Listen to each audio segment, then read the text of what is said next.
दर्शकगण, श्रोतागण, भाई और बहनों, मातृशक्ति को नमन। खास विशेष हमें अच्छा इंसान बनाने वाला, इंसानियत की बातें बताने वाला, मानवतावादी बनाने वाला, धर्म दर्शन के बारे में बताने वाला, वैश्वीकरण की समस्याओं के समाधान के बारे में बात करने वाला, मुक्ति की बात करने वाला, व्यवहारिक जीवन की बात करने वाला, स्वास्थ्य के टिप्स देने वाला, सहनशीलता और हमारे जितने मानवीय गुण हैं उनके बारे में दिशा निर्देश देने वाला कार्यक्रम में आप सभी का हार्दिक स्वागत है, अभिनंदन है, सत्कार है। कार्यक्रम में हम प्रतिदिन नए नए विषयों के साथ प्रवेश होते हैं। हर विषय कुछ न कुछ नया विषय लिए हुए होता है और वो जीवन की नई दिशा को उद्घाटित करता है, जीवन को नई शिक्षा देता है।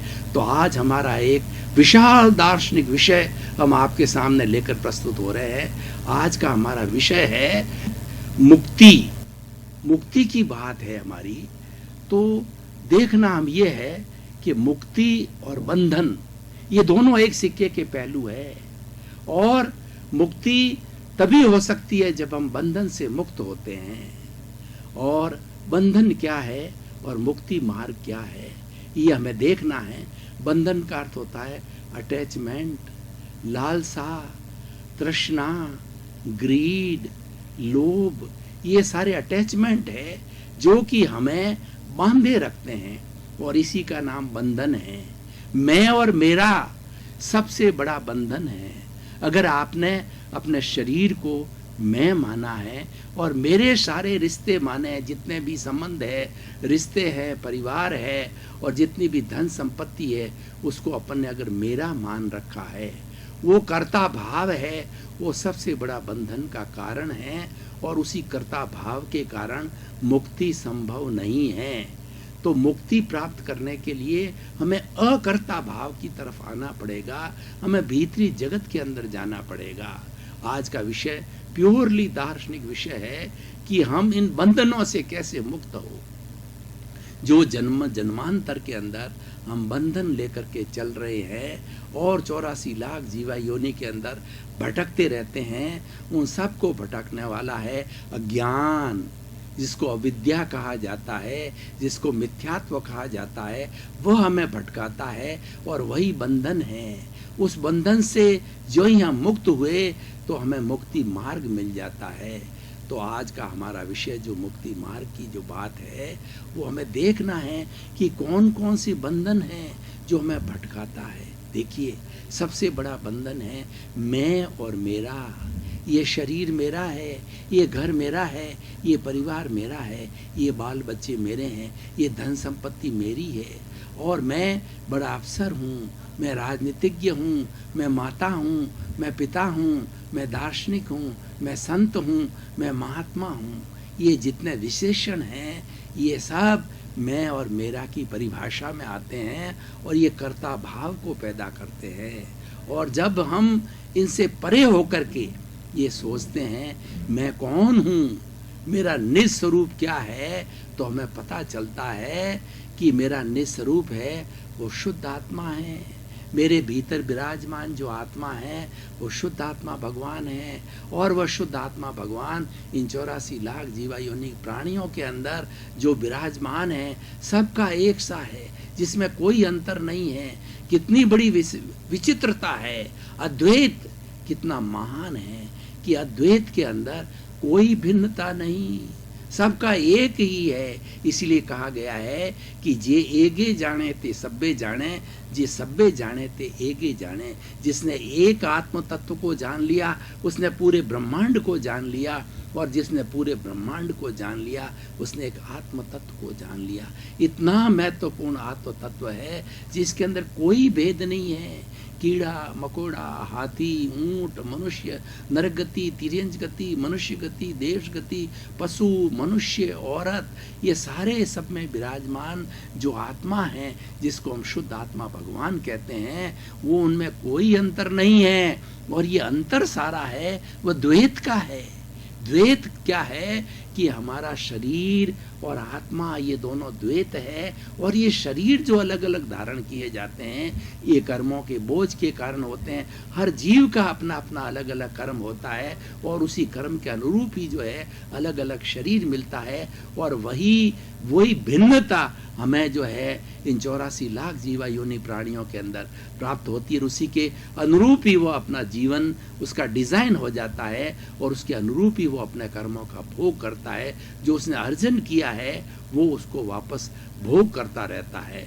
तो ये बात समझ, अपने स्वरूप को समझना, हर क्षण हमें हर कार्य जो है अपने स्वरूप की दिशा के अंदर करना। और जब स्वरूप, निज स्वरूप की प्राप्ति हो जाती है, उसके बाद के अंदर मनुष्य को कुछ भी प्राप्त नहीं करना होता है। 84 लाख जीवा योनि के दूसरे प्राणी, नरगति, तिरंज गति, मनुष्य गति, देव गति के एक इंद्रिय, द्वेंद्रिय, त्रिंद्रिय, चतुन्द्रिय और पंचेंद्रिय तक जो पशु पक्षी है, उनका इतना विकसित दिमाग नहीं होता है, उनकी विकसित इतनी बुद्धि नहीं होती है, उनका विकसित चित्त नहीं होता है, इंद्रियां उनकी विकसित नहीं होती है, तो वो इसके बारे में गहरा सोच नहीं सकते।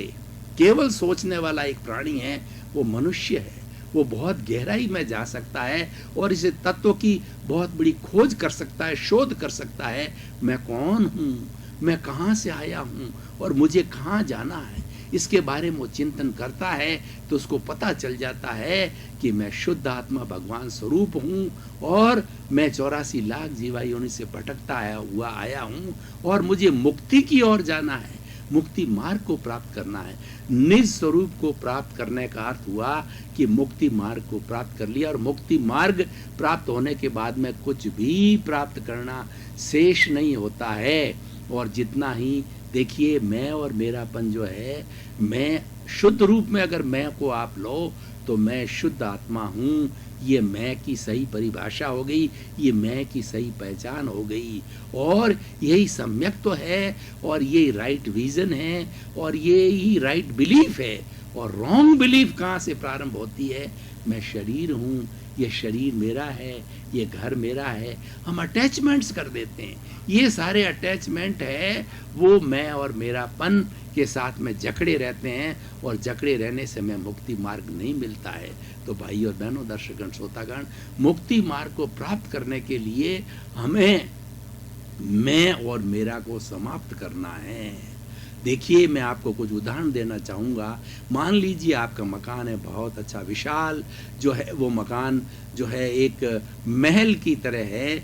अब आप उसको सोचते हो कि ये मकान मेरा है, इसको मैंने बनाया है, बड़ा सुंदर तरीके से बनाया गया है और उसके बारे में चिंतन करते हैं तो अटैचमेंट करना होने लग जाता है। लेकिन आप अगर सही दिशा के अंदर सोचें कि क्या जब आप ये शरीर छोड़ करके जाओगे तो उसके बाद में मकान ये आपका रहेगा क्या? ये मकान तो यहीं रहेगा, ये शरीर यहीं रहेगा और आप अपनी आत्मा को छोड़ करके चले जाओगे। आप अपनी आत्मा के साथ के अंदर एक जो है तेजस शरीर और कार्बन शरीर, यानी जन्म जन्मांतर के अंदर जो हमने कर्मों का अर्जन किया है उसका सारा चिट्ठा लेकर के हम कार्बन शरीर लेकर के जाते हैं। बाकी सारा यहीं रह जाता है, मनुष्य कुछ भी साथ में नहीं ले जाता है। लेकिन मैं और मेरापन जो है ये बंधन व्यक्ति को जोड़े रहता है। इसमें हमने कई जन्म निकाल दिए, कई जन्म जन्मांतर निकाल दिए, क्योंकि हमारी बिलीफ रॉन्ग बिलीफ थी, हमारी दिशा गलत थी। हमने दिशा को अगर हम सही पकड़ लेते हैं, मुक्ति मार्ग को पकड़ लेते हैं, उसके बाद के अंदर कोई समय नहीं लगने वाला है। मुक्ति मार्ग के लिए आप देखिए, मैं आपको एक दूसरा उदाहरण देना चाहता हूँ। एक व्यक्ति का बहुत बड़ा मकान है, उस मकान के अंदर किसी ने तोड़ फोड़ कर दी, शीशे फोड़ दिए बच्चों ने, तो उसको बड़ा दुख होता है और उसको राग द्वेष पैदा होता है उन बच्चों के प्रति जिन्होंने तोड़ फोड़ की है। और थोड़े समय के बाद में व्यक्ति उस मकान की रजिस्ट्री करा देता है, व्यक्ति उस मकान को दूसरे को सुपुर्द कर देता है। तो सुपुर्द करने के बाद के अंदर, बेचने के बाद के अंदर फिर से उसके अंदर तोड़ फोड़ होती है। तो उन बच्चों के प्रति या जिन लोगों ने तोड़ फोड़ कर दी है उसके प्रति उसका कोई भी राग द्वेष नहीं होता है, क्योंकि उसके अंदर मेरापन समाप्त हो गया। वो मकान अब तुम्हारा नहीं रहा। अब मकान का देखिए कि मकान आपका है, आप ये सोचते हो कि मेरा मकान। और एक व्यक्ति जो है उस मकान में रहता है, गृहस्थी है, वो ये सोचता है कि मैं तो इसका ट्रस्टी हूँ, मैं तो इसका कस्टेडियन हूँ, मैं तो इसका चौकीदार हूँ। तो दोनों की भावना के अंदर कितना अंतर आ जाता है। और जो व्यक्ति कस्टेडियन समझता है, मेरी निश्चय में है, मेरी देख रेख के अंदर है, तो उस व्यक्ति के अंदर कर्म का बंधन नहीं होता, वह व्यक्ति आसक्त नहीं होता, उसमें अटैचमेंट नहीं रहता, वो उसके अंदर रहते हुए भी अलग रहता है। इसीलिए विवेकानंद जी ने बहुत सुंदर कहा कि जग माही ऐसो रहो ज्यों अम्बुज सरमाई, रहे नीर के आसरे पर जल छुवत नाही। यानी you remain in the world as a lotus remain in the mud. The mud thinks this lotus is with me, and the lotus thinks I am absolute on the away from this mud. उसी तरीके से आप इस संसार में रहो, परिवार के साथ में रहो, कोई दिक्कत नहीं है, पर आपका संपर्क है भीतर विराजमान शुद्ध आत्मा भगवान ईश्वर से आप तार जुड़ा हुआ रहना चाहिए। आपको विधेय रूप में रहना चाहिए। राजा जनक को विधेय कहा जाता है। वेदांत के अंदर आ जाता है कि जो लोग इस देह में रह करके भी देह का जिसको भान नहीं होता, जो भेद विज्ञान करते हैं कि ये शरीर अलग है, आत्मा अलग है, मैं तो आत्मा हूँ, शरीर जो धारण किया है मैंने मेरे कर्मों के बोझ के कारण हुआ है, मैंने जो कॉजेस डाले हैं, कर्म बीज डाले हैं, वो आज कर्म परिणाम और जो है मेरे कर्म फल बन करके आए हैं, उसको भोगने के लिए शरीर प्राप्त हुआ। लेकिन मेरा अस्तित्व मेरा शुद्ध आत्मा है, मेरा अस्तित्व आत्मा है। जब ये सोचता है तो विधेय हो जाता है। तो विधेय होते ही राजा जनक विधेय थे। उनको बड़ा इतना राजपाट चलाते थे। मिथिला के राजा थे, मिथिला की सारी राज व्यवस्था करते थे, और सीता वगैरह उनकी बेटियां थी, उनका सबका परिवार के साथ रहते थे, सबका संचालन करते थे। लेकिन उनके कोई कर्मों का बंधन नहीं होता था, क्योंकि वो कर्ता भाव नहीं था, वो अटैचमेंट से दूर थे, वो नॉन अटैच थे, वो भेद विज्ञान करते थे, आत्मा और शरीर को अलग मानते थे। तो वो जीवन मुक्त कहलाते थे।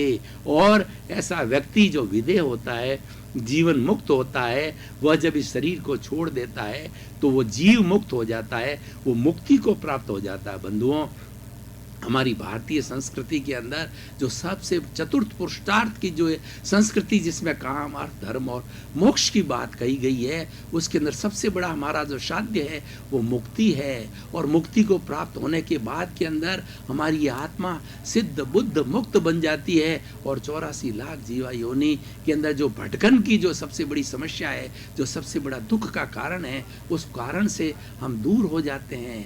इसीलिए भाई और बहनों, दर्शकगण, श्रोतागण, इस एपिसोड से हमें ये शिक्षा लेनी है कि हमें जो है अटैचमेंट से दूर रहना है। जीवन जियो, लेकिन चिंतन करो कि मैं आत्मा हूँ, शरीर अलग है, आत्मा अलग है। शरीर के सब संचालन करो, लेकिन मैं और मेरापन को छोड़ दो। ये जो जितने भी हमारे रिश्ते हैं, जो है पत्नी है, बेटा है, माँ है, बाप है, धन है, संपत्ति है, रोजगार है, पद है, प्रतिष्ठा है, ये सब नाशवान है और ये हमारे शरीर तक ही जुड़े हुए हैं। जब शरीर चला जाएगा तो उसके साथ के अंदर ये स्वयं जो है हमसे अटैच हो जाते हैं। हमारी संस्कृति के अंदर हर संयोग के साथ में वियोग जुड़ा हुआ होता है, और हम संयोग जब संयोग होता है तो राग पैदा होता है, और जब वियोग होता है तो द्वेष पैदा होता है, और जब राग होता है तो पुण्य होता है, तब द्वेष होता है, जब पाप होता है। हम ये पुण्य पाप और राग द्वेष का जो है वो साइकिल है, उसके अंदर ही घूमते रहते हैं। हमें इनसे परे जाना है। इसे परे जाने के लिए हमें नॉन अटैचमेंट होना पड़ेगा, निज स्वरूप की पहचान करना पड़ेगा कि मैं कौन हूँ, मैं शुद्ध आत्मा हूँ, मेरे शुद्ध आत्मा के क्या क्या गुण है, क्या लक्षण है। मैं अनंत ज्ञान वाला हूँ, मैं अनंत दर्शन वाला हूँ, मैं अनंत शक्ति वाला हूँ, और मैं अनंत सुख का भंडार हूँ। जो ब्लिश की हम बात करते हैं, अक्षय सुख की बात करते हैं कि एक सुख के बाद के अंदर जो दूसरा दुख नहीं आना चाहिए, और ये सुख दुख की श्रृंखला समाप्त होनी जानी चाहिए। ये मुक्ति मार्ग से ही संभव है, और मुक्ति मार्ग को प्राप्त करने के बाद कुछ भी प्राप्त नहीं करना होता है। भाई और बहनों, ये विषय एक सत्संग का विषय है, और ये हर व्यक्ति इस सत्संग के अंदर शामिल हो सकता है और इस भावना को पैदा कर सकता है। 7 अरब की जनसंख्या सब पर यह अप्लाई होता है कि आप जो है भेद विज्ञान को देखो, आप जो है मोक्ष विज्ञान को देखो, और जिसने भेद विज्ञान को समझ लिया, जिसने आत्मा और शरीर को भिन्न भिन्न मान लिया, उसको अपना उसको राइट विजन कहते हैं, और उसको जो है वो राइट बिलीफ कहा जाता है। वो सही ट्रैक पे आ जाता है, वो मुक्ति मार्ग के रास्ते की ओर प्रयाण कर लेता है, और धीरे धीरे जितना गहरा इसके अंदर बैठता है, अपने को सब जितनी भी शरीर से होने वाली, मन वचन काया से होने वाली प्रवृत्तियां हैं, उसको खाली देखता है। ज्ञाता दृष्टा भाव, आत्मा की साक्षी के अंदर रहना, जो कुछ भी हम कर रहे हैं उसमें ज्ञाता दृष्टा भाव होना चाहिए। उसमें मैं मेरापन को नहीं जोड़ना है, अटैचमेंट नहीं करना है, मैं और मेरापन को नहीं जोड़ा तो हम मुक्त रहेंगे, और ये मुक्ति का मार्ग है, हमें सिद्धि तक ले जाएगा। भाई और बहनों, ऐसा करने से क्या होगा, इसके परिणाम कितने सुंदर आएंगे कि हम परिवार में रहेंगे तो ये चिंतन करेंगे कि यह परिवार जब तक मैं जिंदा हूँ मेरे साथ में रहने वाला है, और वो क्षणिक है।